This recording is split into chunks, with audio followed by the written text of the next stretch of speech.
masuk SD kelas 1 itu kan ada seleksi. Di Iya, samping itu betul. seleksi anaknya kan juga dari pas daftar itu ketahuan, oh ini bagus itu, ganteng, bapaknya ganteng. Nah, ada juga yang, wah itu bapaknya kayaknya uring-uringan, nah, nanti nggak usah diterima gitu. Jadi bisa Lusuh, milih-milih. lusuh nih Terus bapaknya anaknya lusuh. juga dites, iya. Apa itu, kemudian itu kan bibit namanya ya, bibit berasal dari materi itu anak-anak ternyata bisa jelas sama YouTube. Bagus banget nih, saya simpan nih. Ini Keren, persembahan Keren. anak ini. keren. Dari anak Ini itu Pak cuma ya? anak saya kitik-kitik, ngelukis lagi dong. Kasih dong, akhirnya dikasih pinter bapak. Ya gimana nasihatnya, kalau kalau guru kan lebih tuaan saya banyak kan.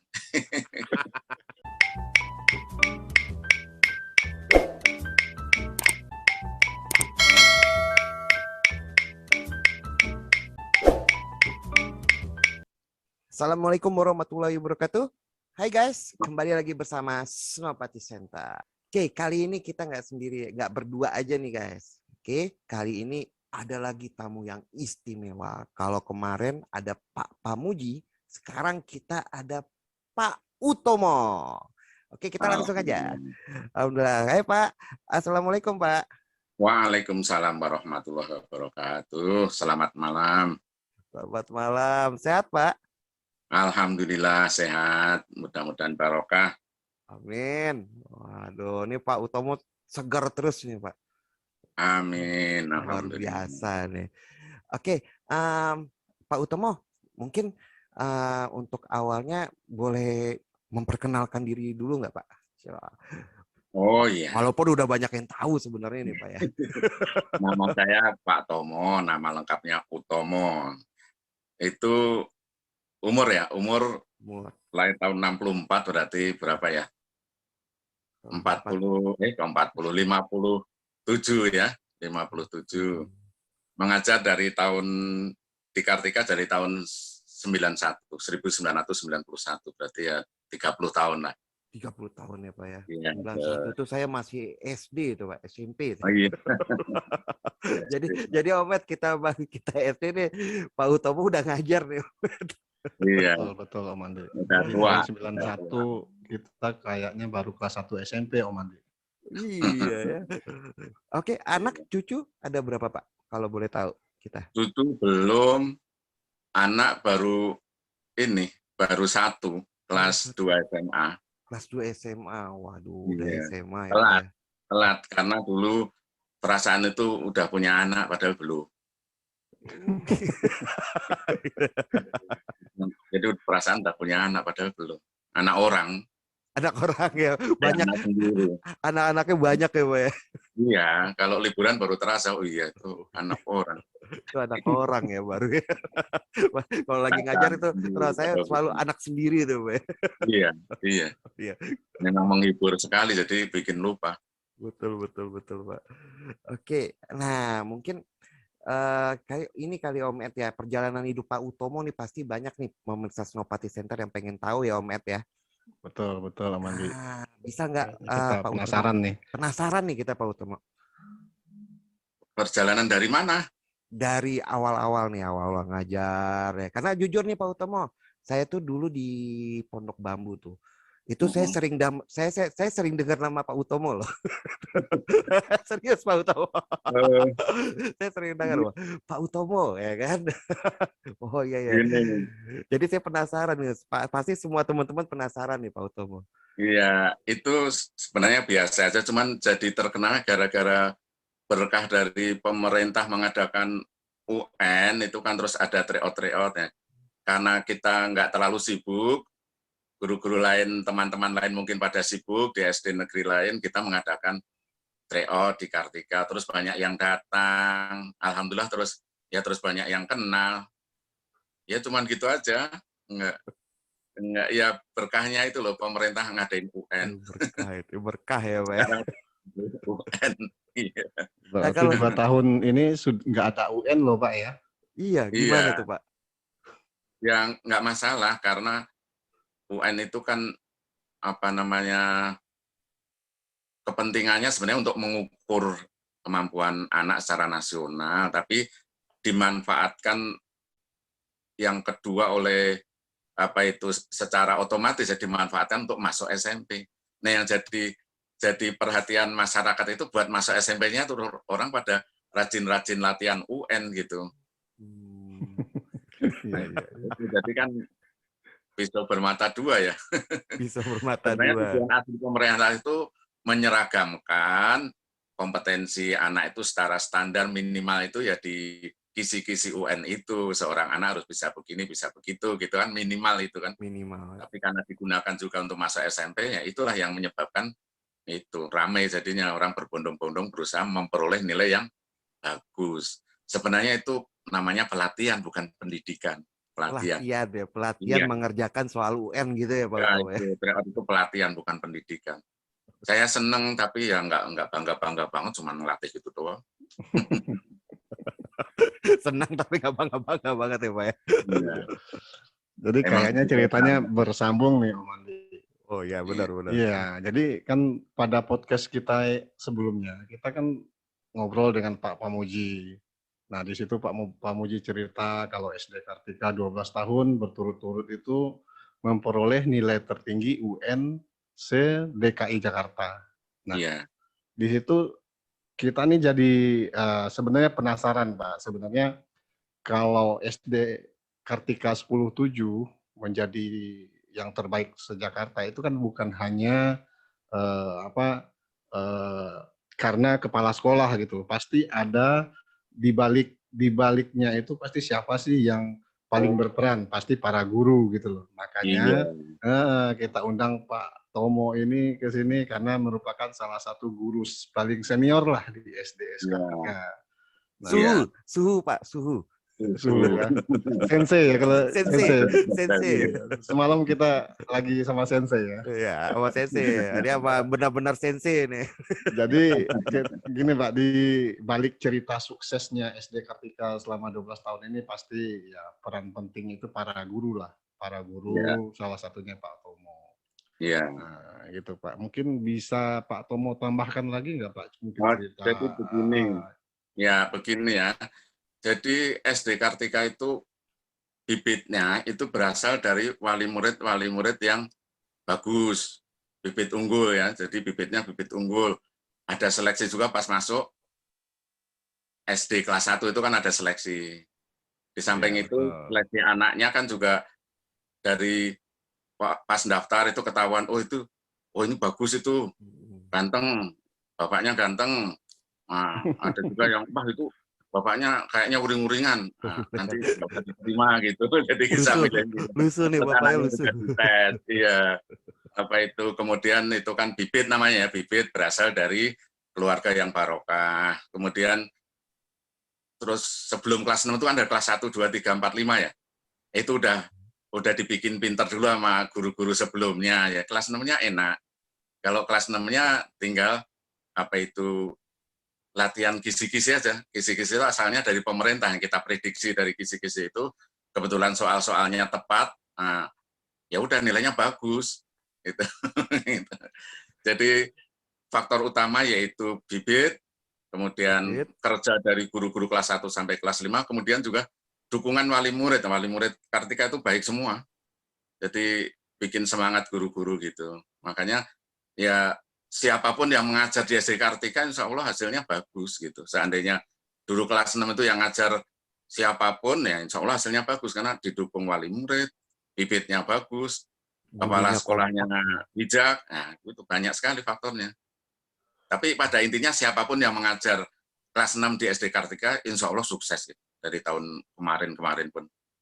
Luar biasa ya. Jadi intinya gini Om Andi, kalau saya nangkap dari pembicaraan Pak Tomo, berarti karena dari awal bibit-bibitnya itu sudah dipilih, jadi sebenarnya itu hal yang lumrah kalau SD Kartika itu memperoleh prestasi gitu kan ya Om Andi ya. Tapi jangan dilupakan juga Om. Iya, dan mau nggak mau kan itu harus gitu loh, harus berprestasi. Udah gitu tadi menarik juga tuh kata Pak Tomo tuh Om. Teamwork guru luar biasa ya Pak Tomo ya. Dari jenjang kelas 1, kelas 2 ya kan. Nah, Iya, terus sama Papa Muji juga ya Pak Utomo ya. iya kepala Bijak. sekolah. Nah, yang lebih ini lagi Om Ed, wali muridnya mendukung Om Ed. Wah, Ya, luar itu biasa harus itu. itu. Iya. Iya, jadi semua lini udah dapat itu ya Pak Tomo ya. Iya.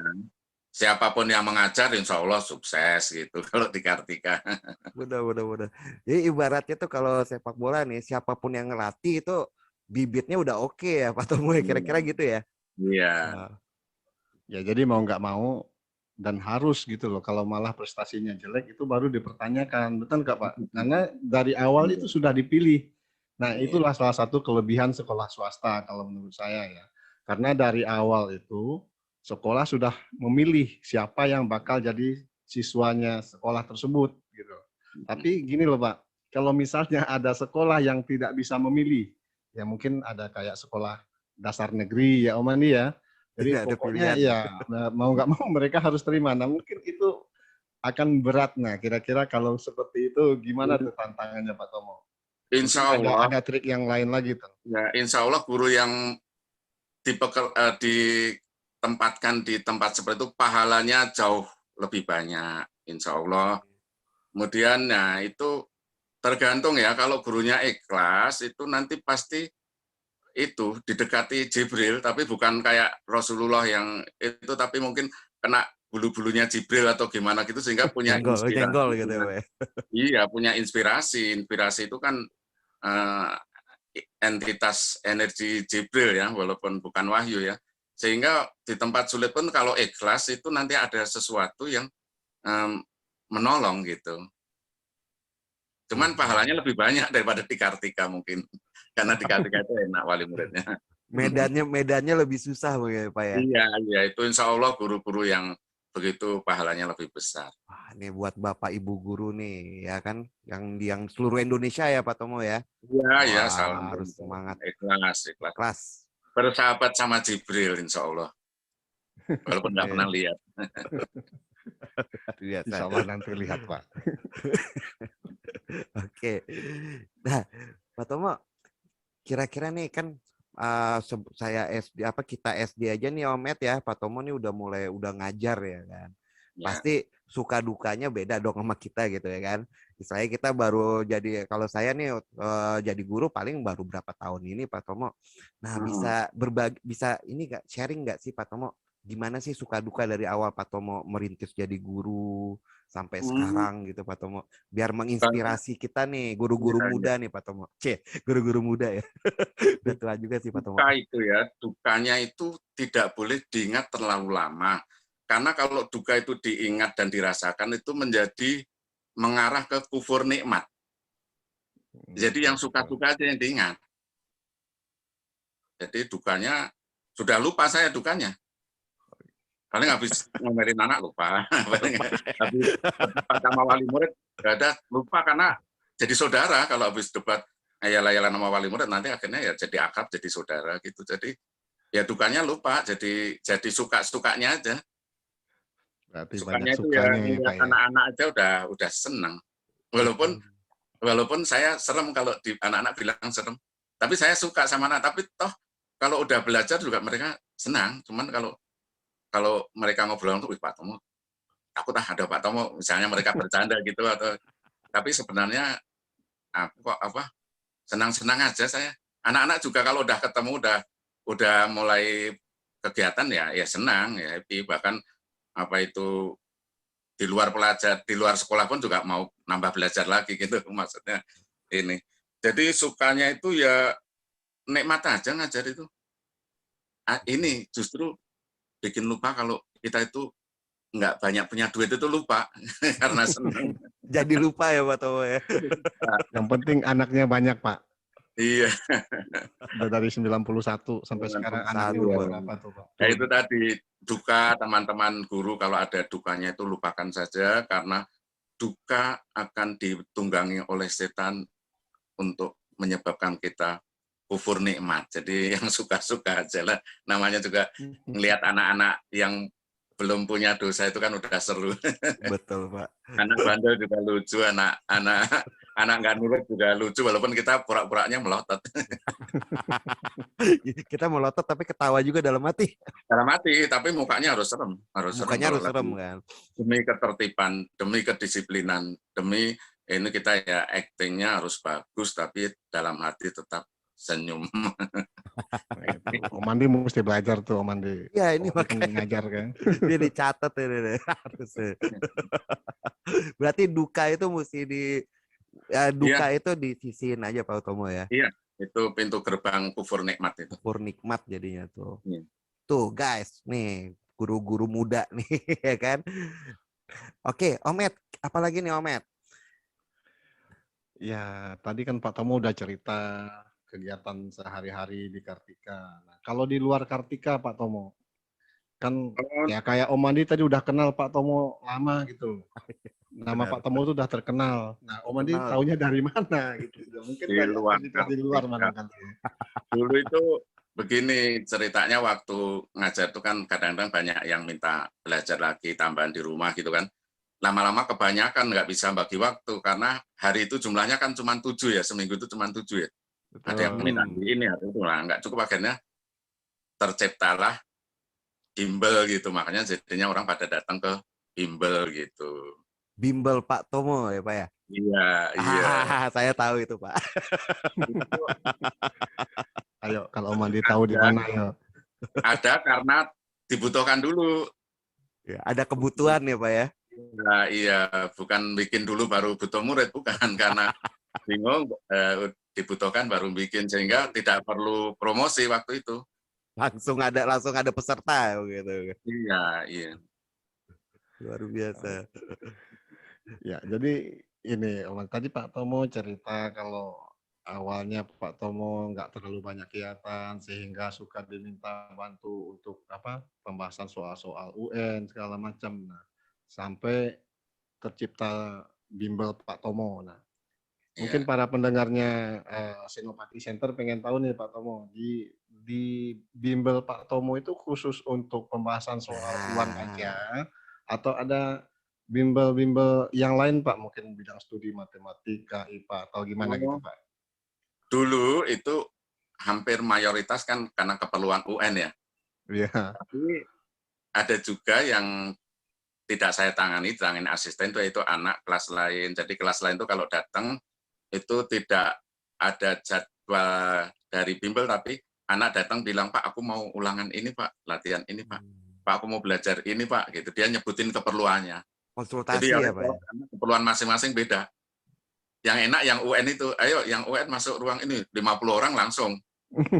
Kalau yang itu satu orang itu nggak sama dengan yang lain, jadi gurunya agak repot juga. Lebih kasihan guru lain daripada saya. Kalau saya cuma, masuk sini, yang ini, UN masuk sini, 50 orang satu guru. Tapi kalau yang itu, waduh, 2 murid aja pusing itu yang ini. Pak, aku PR-nya ini. Pak, aku belum ngerti pecahan. Ya udah diajarin. Itulah apa itu perjuangan anak buah saya lebih berat daripada saya. yang satu pecahan, yang satu toto baru bilangan bulat ya Pak ya. Itu dua hal yang beda ya kan. Iya. Mesti nah kalau nanti itu sudah PPKM itu kan peserta ujian, peserta peminat tryout ujian kan sudah tidak ada. Saya akan kumpulkan mereka itu untuk acara relaksasi. Nah itu ya pokoknya duduk nanti digini-giniin, diceritain gini terus nanti kasih musik gitu terus sehingga mereka nanti gelombang otaknya banyak yang bergelombang alfa. Menurut survei sebagian besar anak dan orang tua itu pikirannya bergelombang beta, ruwet. Nah, itu bisa diluruskan pakai acara tertentu. Saya udah pegang ininya, tapi belum bisa gara-gara PPKM. Tapi ya ini mungkin apa itu semacam inspirasi ya dari bulunya Jibril mungkin ya. Dari punya pengen nanti kalau ada. Bahkan nanti di kelas pun saya mau sering minta waktu Pak Guru atau Bu Guru untuk relaksasi 10 menit gitu biar gelombangnya pada ini. Gelombang beta biar pada gelombang alfa biar pada khusyuk sholatnya, khusyuk doanya gitu, insya Allah. Wah, ini menarik deh, menarik relaksasi ya. Itu kalau online bisa nggak, Pak Tomo? Oh, enggak Pak, Nggak ya, mesti belum tatap berani muka ya, karena susah kontrolnya. susah ngontrolnya ya. Di samping Oke. itu nanti musiknya keganggu sinyal, malah gelombangnya tambah ruwet. Malah jadi gamma ya, Pak. Bukan Ntar beta malah lagi, muter-muterin gamma. piring. Ngacak-ngacak meja nanti dia. Oke, oh ini saya ada yang mau saya tanya nih Pak Tomo. Pas lagi selama pandemi ini kan ada saatnya PPKM itu, memang kegiatan dihentikan sama pemerintah. Ya. Nah itu di bimbel Pak Tomo sendiri gimana Pak dampaknya Pak? Oh, itu karena judulnya PPKM kita harus patuh, nggak berani buka ya. Cuman ya online aja, Online tetap ya Pak ya. online ya. Nah ini buat pemirsa Senopati Center kan, jadi dia ada rujukan juga. Jadi bimbel Pak Tomo juga ada online-nya ya Pak ya? Ada.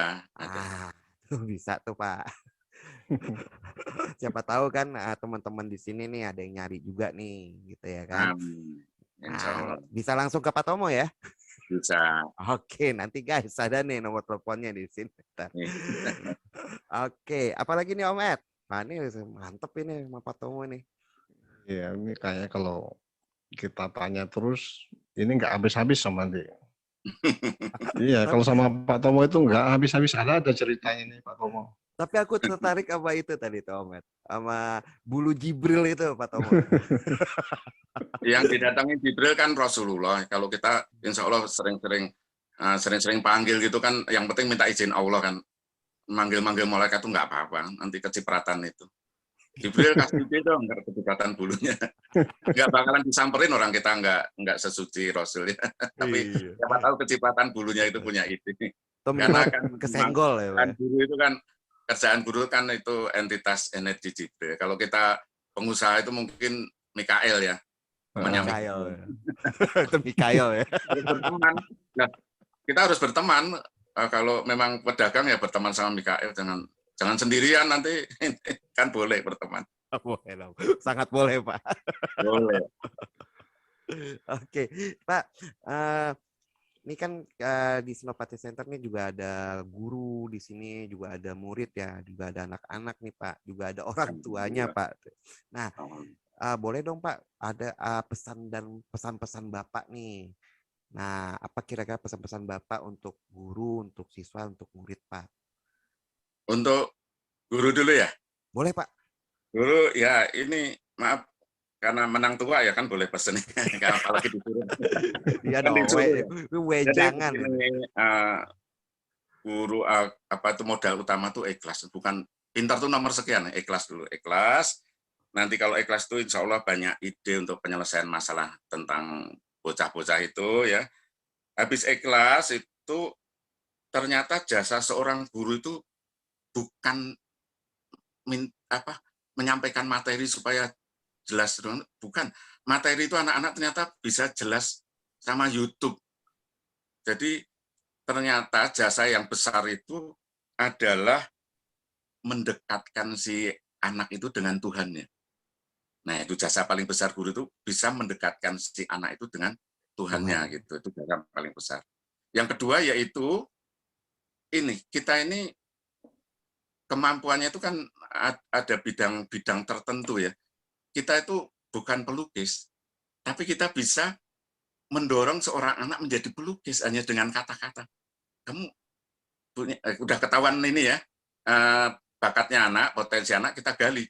Kamu hobi ngelukis ya, pinter ya, minta lukisanmu dong. Nah itu saya lakukan tuh, saya pernah dapat persembahan yang akhirnya saya simpan itu.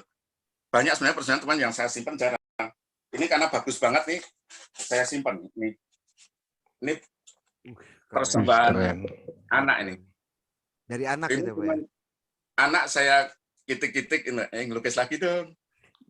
Kasih dong, akhirnya dikasih bagus. Terus ternyata dia itu bisa membangun musola dari lukisan. Masya Allah, keren. Keren itu. Saya juga pernah dilukis. Nggak tahu ini apa enggak, tapi ya udah saya ada bilang aja ini bagus banget, udah mirip Pak Tom. Nggak tahu ini mirip apa enggak, dia ngelukis saya ceritanya. Itu Mirip, mirip, Pak. Pak. Mirip. Iya, Waktu kelas berapa, Pak, dia lukis itu, Pak? kelas 6. Kelas Waktu 6, kelas Bu. 6 dia. Keren ya, kelas Kayaknya 6. kelas 6. Sekarang udah udah kerja kayaknya. Di antara dua anak itu, dua pelukis itu, yang satu udah di Jerman, suka ngobrol sama Fauzi Bowo, suka berkunjung ke Fauzi Bowo kan